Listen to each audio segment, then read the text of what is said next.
So I already put vinegar and soy sauce and butter. This is leftover butter. I already put here butter, and then I will put the garlic. Just very simple, guys, and it's very easy and quick.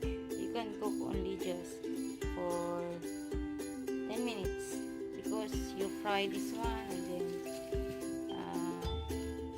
prepare for ingredients just 5 minutes, and then just cook this also for 5 minutes. So let's begin. And then after this one, you just mix it well. So already have soy sauce, and then you can flip.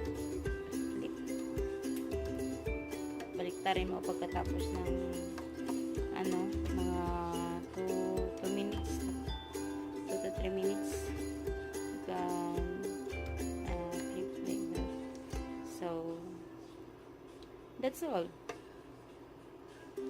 I will show you later, guys, after 2 to 3 minutes.